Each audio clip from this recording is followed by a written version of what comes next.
చెప్పేస్తా ఉన్నాడు కదా ఆయన. చిన్నజయస్వామి పేరు చెప్తా ఉన్నాడు, నర్సాపూర్ ఎంపీ భూపతి శ్రీనివాసరావు గారి పేరు చెప్తా ఉన్నాడు, మూడోది వెనకాల ఉన్న గ్రీన్ సిగ్నల్ ఇచ్చిన అమిత్ షా గారి పేరు చెప్తా ఉన్నాడు. ఇప్పుడు మేము ఈ పేర్లు చెప్తే మేము బతుకుతామా? రేపన్నా నేను కూడా ఏమవుతానని చెప్పి మా ఇంట్లో ఎంతో టెన్షన్ పడతా ఉన్నారు వాళ్ళ పేర్లు చెప్పొద్దని చెప్పి. కానీ వాస్తవం మాట్లాడాలి కదా. నేను ఆ పేర్లు నేను చెప్పట్లేదు, ఈ వీడియో కోసం నేను మాట్లాడుతూ ఉన్నా. సో ఈ వీడియో వచ్చింది కాబట్టి ఇప్పుడు ఆ వ్యక్తిని పిలిపించండి, అమెరికాలో ఉన్న వ్యక్తి రాజా అనే వ్యక్తిని పిలిపించండి. ఆయన ఎందుకు చెప్పారు, మరొక వీడియో అయినతో ఏమన్నా చేయించండి. నేను తప్పుగా అనలైజ్ చేశాను, తప్పుగా ఊహించుకున్నాను అని చెప్పి చెప్తాడా, లేకుంటే ఏంటి పరిస్థితి, ఎందుకు ఆయన చెప్తాను, ఆయన దగ్గర ఉన్న ప్రూఫ్స్ ఏంటి? ఆ 7 మంది కాంట్రాక్ట్ కిల్లర్స్ అని 7 సంఖ్య కూడా చెప్తా ఉన్నాడు. ఒరిస్సా అనే పేరు చెప్తున్నాడు, బీహార్ అనే పేరు చెప్తా ఉన్నాడు. ముందు ఇంజెక్షన్ ఇచ్చడానికి క్లియర్గా చెప్తా ఉన్నాడు, పాయిజన్ ఇచ్చారు, దాంతో కొట్టి చంపారు, దాంతో నోట్లో గొంతులో మందు పోశారు. ఇప్పుడు ప్రాథమిక ఏదైతే రిపోర్ట్ వచ్చిందో అంటే ఆ ప్రాథమిక రిపోర్ట్లో ఆయన మద్యం సేవించాడని చెప్పి ఇవ్వలేదు కదా. మళ్ళీ మద్యం సేవించినప్పుడు వీళ్ళు మద్యం తాగారని చెప్పి ఎలా చెప్పగలుగుతారు? మద్యం తాగే చచ్చిపోయాడని చెప్పి మీడియా కోడై కూస్తూ ఉంది కదా. మళ్ళీ పోలీసు వారు మద్యం తాగారని చెప్పి చెప్పలేదే. మళ్ళీ వాళ్ళు చెప్పిన మాటలు తప్ప మీడియా చెప్తున్న మాటలు వాస్తవమా? ఆ వీడియో మన టైమింగ్ చూస్తూ ఉంటే 10:10కి ఆయన గూగుల్ పే చేస్తున్నట్టు కనబడుతుంది మీడియా అక్కడ కొన్నట్టుగా. ఆయన చనిపోయింది ఎప్పుడు? 11:42కో 11:43కో చనిపోయినట్టు కనబడుతుంది. ఇప్పుడు ఆ ప్లేస్ నుంచి ఆ ఒక వైన్ షాప్ నుంచి ఆయన చనిపోయిన ప్లేస్ చూస్తే సుమారుగా నాకు తెలిసి ఇందాక నాకు ఎవరు పంపించారు 280 కిలోమీటర్స్ కనబడతా ఉంది. 1 అవర్లో 1.5 అవర్లో 280 కిలోమీటర్స్ ఎట్లా కవర్ చేయగలుగుతారు?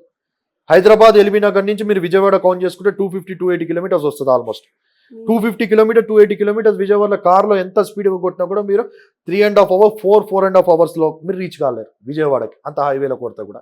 ఇప్పుడు అక్కడ లైట్ లేదు, రోడ్లు బాగాలేదు, అక్కడ మీకు సరిగా ఏం కనిపించట్లేదు, ఆయన పరిస్థితి బాగాలేదు. 1.5 అవర్స్ 280 కిలోమీటర్స్ కవర్ అవుతుందా? ఇప్పుడు అది కూడా ఒక డౌటే కదా. పోలీస్ వారు ఇప్పుడు బయట ఉన్న సీసీటీవీ తీయాలి, ఆయన ఏ బండి మీద వచ్చారు, లేకుంటే ఎవరైనా ఆయనని కొట్టి లేకుంటే బలవంతంగా బ్లాక్మెయిల్ చేసి ఏమైనా ఇంజెక్షన్ ఇచ్చి స్పృహ లేకుండా చేసి ఇప్పుడు ఆయన బ్లాక్ మ్యాజిక్ కూడా ఏదో చేస్తుందని చెప్పి అంటా ఉన్నాడు. ఆ రకంగా ఆయన ఏమైనా చేసి ఆయన్నే పంపించి లేకేవో మాకు వైన్ తీసుకురారా, మాకు మందు తీసుకురా అని చెప్పి ఈయనను పంపించి ప్రీ ప్లాన్గా వైన్ కొనిచ్చి ఈయనతో వాళ్ళకి ఇప్పించారా? లేకపోతే నేను కొట్టి చంపిన తర్వాత ఈయన షర్ట్ వేసుకొని హెల్మెట్ పెట్టుకొని మాస్క్ పెట్టుకొని కళ్ళజోడు పెట్టుకొని ఎవరైనా పార్ట్ ఆఫ్ ద డ్రామాగా వాడొచ్చి ఆయన ఫోన్ ముందే ఆయన భయపెట్టి కొట్టేసి ఫింగర్ ప్రింట్ పెట్టి వాడొచ్చి ఏమైనా చేశాడా? రేపు అన్నాడు అంటారు, చూడండి ప్రవీణ్ గారే చేశారు 350 రూపాయలు అని చెప్పి బయట పెడతారు.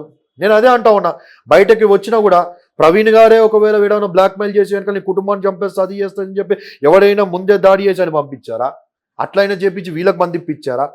లేకుంటే ఈయన డ్రెస్ వేసుకొని వచ్చి వాడేవాడో వచ్చి తాగడానికి ముందు చేసుకొని వచ్చి ఆ పార్ట్ ఆఫ్ ద డ్రామా సీసీటీవీలో పడాలి కాబట్టి అని చెప్పి వాడేమన్నా చేసాడా? అనుమానాలు కనబడతా ఉన్నాయండి. ఆ టైం టు టైం కూడా కనబడుతుంది. గవర్నమెంట్ రిలీజ్ చేసిన టైమే 22 ఇఫ్ ఐఎమ్ నాట్ రాంగ్ 22-23కి ఏదో టోల్ గేట్ దాటుతున్నట్టు కనబడుతుంది. ఇక్కడ 22-12కి మందు షాప్, జస్ట్ 10 minutes డిఫరెన్స్. ఇప్పుడు ఈ వైన్ షాప్ నుంచి ఆ టోల్ గేట్ ఏదైతే ఉందో ఆ టోల్ గేట్కి ఈ వైన్ షాప్కి ఎంత డిస్టెన్స్ కనబడతా ఉంది? ఈ వైన్ షాప్ నుంచి ఆయన చనిపోయిన స్పాట్ ఎంత డిస్టెన్స్ కనబడతా ఉంది? బయట సీసీటీవీ ఏంటి? ఇప్పుడు పోలీస్ అయినా చెప్పినట్టు ఆయన పోలీస్ అయినా కూడా పార్ట్ ఆఫ్ ద డ్రామానా? వాడు ఎవడో ఛాయ్ ఇచ్చానని చెప్పి అంటున్నాడు, ఛాయ్ ఇచ్చినప్పుడు పార్ట్ ఆఫ్ ద డ్రామానా? ఎందుకు తలగా కిందకుండా ఒక్క ఫోటోని ఎందుకు చూపెడతా ఉన్నారు? అక్కడ కూడా సీసీటీవీలు ఉన్నాయి కదా, పడిపోయాడని చెప్పంటారు, ఆ సీసీటీవీ ఏది? ఆ పార్కులో పోయి పడుకున్నాడని చెప్పి అంటా ఉన్నారు. ప్రవీణ్ అయితే పడుకోడే అంత చిల్లరగా పోయి రోడ్ సైడ్ లేబర్ లాగా. ఈజ్ అ హై ప్రొఫైల్ అండి, హైలీ ఎడ్యుకేటెడ్ అండి, ఇంటలెక్చువల్ అండి. పోలీస్ అయినా అంటా ఉన్నాడు తాగిలేదని చెప్పి, ఆ ఛాయ్ కూడా చెప్తున్నాడు తాగిలేడని చెప్పి, నీరసంగా ఉన్నాడని చెప్పి అంటా ఉన్నాడు. నీరసంగా ఉంటే హాస్పిటల్కి పోతాడుగా ఆయన. అంటే ఇంటలెక్చువల్ అయినప్పుడు హాస్పిటల్కి పోడా? అక్కడ కొబ్బరి నీళ్ళు తాగడా? 3-4 అవర్స్ అక్కడ గడిపాడని చెప్పి ఆ పార్కులు అని చెప్పి అంటా ఉన్నాడు. 3-4 అవర్స్ విజయవాడలో ఆయన శిష్యులు ఉంటారా, తెలిసిన వారు ఉంటారా, చుట్టాలు ఉంటారా? ఎవరికైనా ఫోన్ చేస్తాడు కానీ నేను పడిపోయానని చెప్పి కుటుంబంగా చెప్పడా? రాత్రి ఎప్పుడో 9 గంటలకు నేను విజయవాడలో ఉన్నా అని చెప్పి వాళ్ళ మెసేజ్ చెప్పినట్టుగా గుర్తుంది. నైట్ 9 o'clock ఫోన్ చేశాను, నేను విజయవాడలో ఉన్నా అని చెప్పి మళ్ళీ కట్ అయిపోయింది అని చెప్పన్నారు. That was the first viral video which was going on. మళ్ళీ ఇప్పుడేమో చూస్తే మధ్యాహ్నం విజయవాడలో ఉన్నాడు, 3-4 అవర్స్ అక్కడ స్పెండ్ చేశాడు, దాంతో వెళ్ళిపోయాడు అని చెప్పి అంటారు. ఏది కరెక్ట్, ఏది వాస్తవం? ఒక్కొక్కరు ఒక మాట చెప్తా ఉన్నారు. మళ్ళీ అక్కడ సీసీటీవీ ఫుటేజ్ ఎందుకు బయటికి పెట్టలేదు? ఇంకా ఒకళ్ళు పెడితే మాకు క్లారిటీగా పెట్టండి. అక్కడ ఏఐ టూల్స్ వచ్చాయి, ఏఐ టూల్స్తో ఏం చేయలేమా? కూర్చున్నోడనే బట్టలు లేకుండా తీసేసి నగ్నంగా చూపెట్టే ఏఐ టూల్స్ వచ్చాయి. అప్పట్లో రష్మిక హీరోయిన్ గారు వాళ్ళు లిఫ్ట్లో పైకి కిందికి వెళ్తూ ఉంటే అది ఒక ఫోటో ఏదో పెట్టి అది వైరల్ అయింది.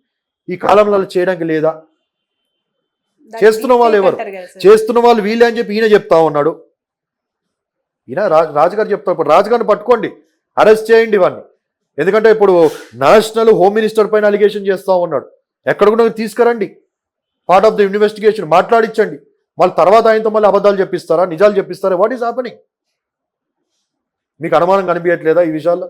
క్లారిటీ కనిపిస్తుందా? క్లారిటీ లేకుండా ఉందా? ఓకే, మీరు చెప్పేటి మాకు క్లారిటీగానే ఉన్నాయి, కానీ ఇది యాక్సిడెంటే అని నమ్మడానికి కూడా వాళ్ళ ఇప్పుడు లేవు చెప్పరు. కదా. ఎంతమంది ఒక పొగ వచ్చిన ఎంతమంది వీడియో అయితే- తప్ప ఇంకేం లేవు అక్కడ యాక్సిడెంట్ అని చెప్పడానికి.